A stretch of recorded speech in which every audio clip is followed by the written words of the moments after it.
ಇವತ್ತೇನು ಪ್ರಶ್ನೆ ಮಾಡ್ಲಿಕ್ಕತ್ತದಪ್ಪ ಅಂದ್ರೆ ಯಾವ ಸರ್ಕಾರ ನಮ್ಮ ಒಂದು ಸಮಾಜನ ಮುಟ್ಟಬಾರ್ದಾಗಿತ್ತು, ಇದು ಮುಟ್ಟಿಸ್ತು ಮಾಡಬೇಕಾಗಿತ್ತು ಅನ್ನೋದು. ಅವ್ರಿಗೆಲ್ಲರಿಗೂ ಗೋಳಿಗೆ ಏನು ಮಾಡಬೇಕೀಗ, ಏನು ಮಾಡಬೇಕೀಗ, ಎಲ್ಲಿ ಹೋಗ್ಬೇಕು, ಯಾರನ್ನು ಕೇಳಬೇಕು ಅನ್ನುವಂಥ ಈಗಿರೋ ಉತ್ತರ ಈಗ ಸರ್ಕಾರಕ್ಕೆ ಕೇಳುವಂಥ ಪ್ರಶ್ನೆ ಇವತ್ತು ಬಂದಿರ್ತದೆ ಅವ್ರಿಗೆ. ಆದರೆ ಸರ್ಕಾರದಲ್ಲಿ ಎಷ್ಟು ಮಟ್ಟಿಗೆ ಹಸ್ತಕ್ಷೇಪ ಮಾಡಬಹುದು ಅನ್ನುವಂಥದ್ದು ಒಂದು ಪ್ರಶ್ನೆ ಅದ. ಯಾಕಂದರೆ ಕಾನೂನಿನ ತೊಡಗಿರೋ ಮುಂದೆ ಸಹಜವಾಗಿ ಸರ್ಕಾರ ಒಂದಿಷ್ಟು ಹಿಂದೇಟು ಹಾಕೋದು ಸಹಜ ಅದ. ಆದರೂ ಈ ಎಲ್ಲ ಜನರ ವಿಷ್ಣುವರ್ಧನ್ ಬಳಗ ಏನದ ಅಥವಾ ಸೇನೆ ಏನದ ಅವರ ಅಭಿಪ್ರಾಯದಿಂದ ಅದೇ ಜಾಗದಲ್ಲೇ ಎಲ್ಲೇ ಅವರ ಅಂತ್ಯಕ್ರಿಯೆ ಆಗಿತ್ತು ಅದೇ ಜಾಗದಲ್ಲೇ ಸ್ಮಾರಕ ಆಗಬೇಕು ಅಂತ ದೊಡ್ಡ ಬೇಡಿಕೆ ಅವ್ರದ್ದು. ಅದು ದಿನದ ದಿನಕ್ಕೆ ಕ್ಷಣಕ್ಕೆ ಹೆಚ್ಚಾಗ್ತಾ ನಡೆದು ಇದು ರಾಜ್ಯವ್ಯಾಪಿ ಹಾಗೂ ಎಲ್ಲ ಸಾಧ್ಯತೆಗಳು ಹೆಚ್ಚಾಗಿದ್ದಾವೆ. ಹೀಗಾಗಿ ಸರ್ಕಾರದ ಮೇಲೆ ಒತ್ತಡ ಬರುವ ಎಲ್ಲ ಸಾಧ್ಯತೆಗಳು ಇದ್ದಾವೆ.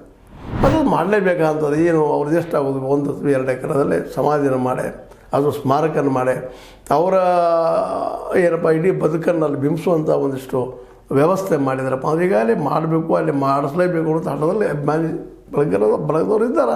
ಅದಕ್ಕೆ ಅನುಕೂಲ ಆಗುವಂಥ ಒಂದು ಸ್ವಲ್ಪ ಜಾಗ ಕೊಡಿಸುವಂಥ ಕೆಲಸ ಇವತ್ತು ನಮ್ಮ ಸರ್ಕಾರದ ಆಗಬೇಕಾಗಿದೆ. ಸರ್ಕಾರದ ಆಗೋ ಜೊತೆಗೆ ಅದಕ್ಕೇನು ಈ ಕಾನೂನಾತ್ಮಕ ತೊಡಗು ತಂದಿದ್ದಾರೆ ಅವರು ಸಹಿತ ಸ್ವಲ್ಪ ಇದ್ರ ಬಗ್ಗೆ ವಿಚಾರ ಮಾಡಬೇಕಾಗಿದೆ.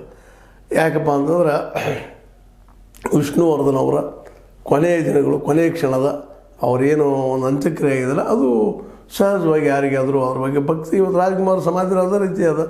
ಅವ್ರ ಕೊನೆಗೆ ಎಲ್ಲಿ ಅದ್ರ ಬಗ್ಗೆ ಭಕ್ತಿ ಎಲ್ಲಿ ಅವ್ರದ್ದು ಪಣಕ್ಯದಲ್ಲ ಹಾಗೆ ಇವ್ರದ್ದು ಸಹಜವಾಗಿ ಜನರ ಅಭಿಪ್ರಾಯ ಇದೆ.